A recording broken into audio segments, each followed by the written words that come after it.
E nesse ano, em 2002, eu acabei ganhando as competições e em 2004 eu abandonei o cenário do fisiculturismo para me dedicar exclusivamente à minha carreira como químico. E comecei a trilhar minha carreira como químico. E eu era funcionário de uma empresa e eu coloquei na cabeça, eu vou me tornar sócio dessa empresa, mas eu era funcionário de uma fábrica. Nossa, que doideira. Sério, eu coloquei uma meta. E essa meta tem uma situação muito traumática na minha vida. O meu pai era químico prático. Químico prático não existe mais. Na época, você poderia se tornar um químico aprendendo a profissão na fábrica. Meu pai se aposentou no ano de 1988. Quando ele se aposentou forçosamente. Ele foi forçado a se aposentar, porque a fábrica voltou para o exterior.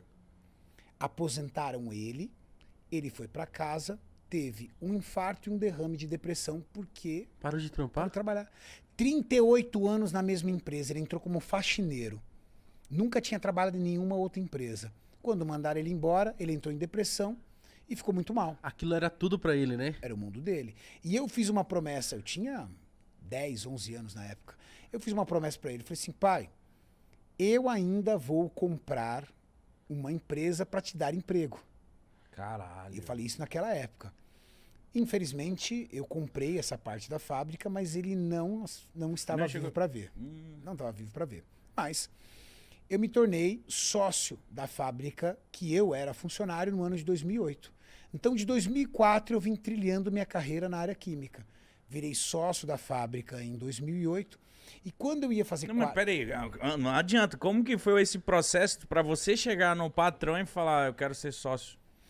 Cara, foi muito engraçado porque ele não acreditava, né? Então... A história do meu antigo diretor é muito louca. É muito louca. Ele fundou a empresa juntamente com a minha sócia. Só que ele falou que quando ele fizesse 60 anos de idade, ele ia se aposentar. 60 anos eu me aposento. E ele mandou fazer na gráfica os calendários dos próximos anos e cada vez ele fazia um X e ele colocou uma bolinha no dia que ele ia se aposentar. E ele ficava ameaçando a minha sócia, ó, se até os meus 60 anos a gente não conseguir vender a minha parte da fábrica, a gente vai fechar a fábrica, pagar as contas que eu não trabalho mais. Falou isso, e foi, e foi, e foi. E isso foi deixando a minha sócia desesperada, porque ela ama a empresa, ama o trabalho dela. E durante esse período, de 2002 para frente, eu fui construindo lojas de suplemento. Eu cheguei a ter 7 lojas de suplemento e uma distribuidora. E mesmo assim continuava funcionário na fábrica. Continuei trabalhando na fábrica. Ele não tinha muita noção da minha atividade, essa da fábrica, mas ele não entendia como é que eu tinha um carro tão bom quanto o dele. Na época, eu tinha um carro tão bom quanto o dele. E eu continuei trabalhando. Faltando um ano para ele se aposentar, ele recebeu uma proposta de um grupo de alemães para comprar a parte dele. Mas olha como é interessante, isso é um aprendizado para a galera que tem empresa. Tudo que manda é o contrato social. Lá atrás, em 1981, quando eles abriram a fábrica, eles colocaram uma cláusula no contrato social aonde o sócio só poderia vender a sua parte para alguém que o outro sócio concordasse. O que minha sócia fez? Vetou.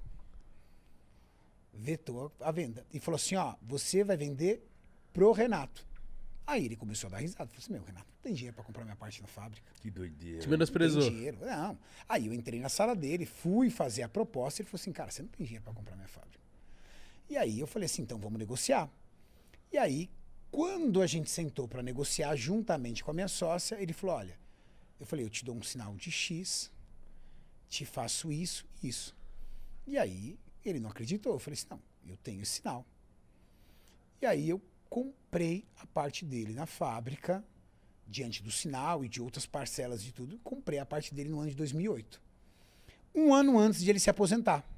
Ele comprou, vendeu as coisas dele, tudo. Mas só curiosidade do meu antigo diretor.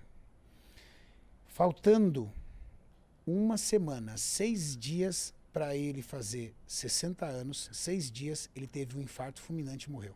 Caralho. Caralho. Ele se aposentou aos 60 anos, mas aposentou da vida.